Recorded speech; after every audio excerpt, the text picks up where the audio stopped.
ตัวนี้เขามาฮอดระยองแล้วตอนนี้กำลังเข้าสู่เส้นทางเกาะเสม็ดเนาะ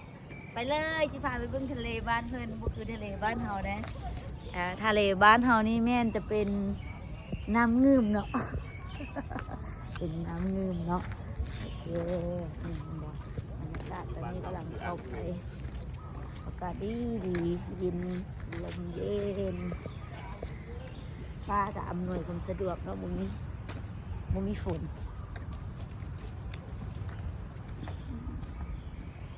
ดีมากเลยระยองเบิ่งรถแก้วตอนนี้พุ่นทีมงานกำลังถ่ายรูปเนาะ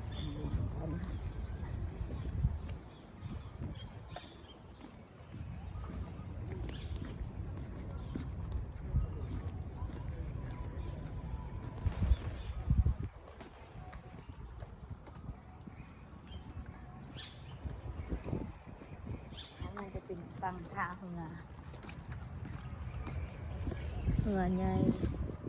ลำเลียงสินค้าขนส่งสินค้าเนาะ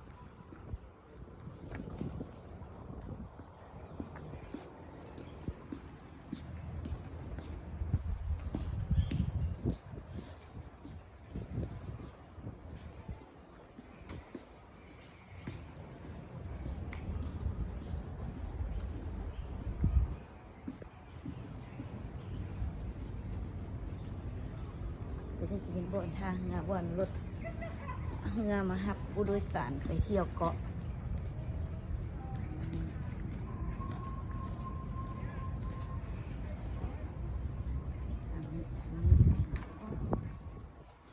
น้ำใสเจี๊ยบ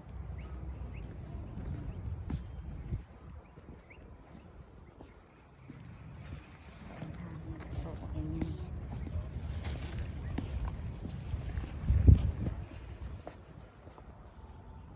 ว่าจะไหลไปเลยไปตุ้มหา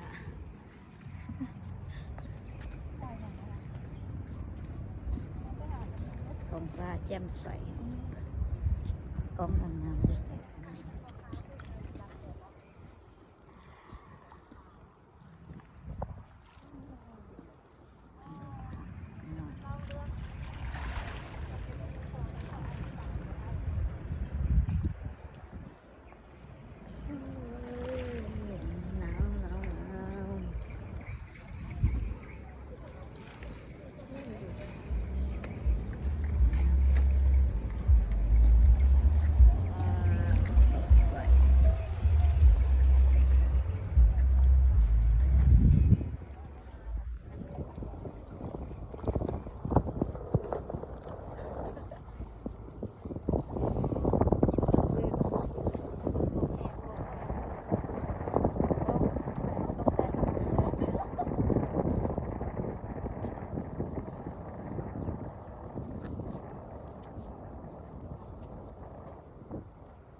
สบาย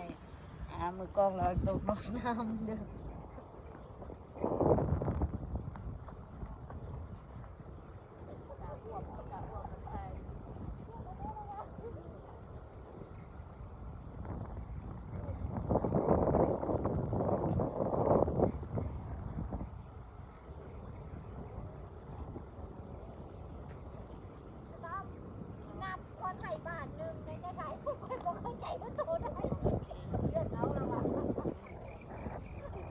ที่ท่าเรือทางไปเกาะเสม็ดบายบาย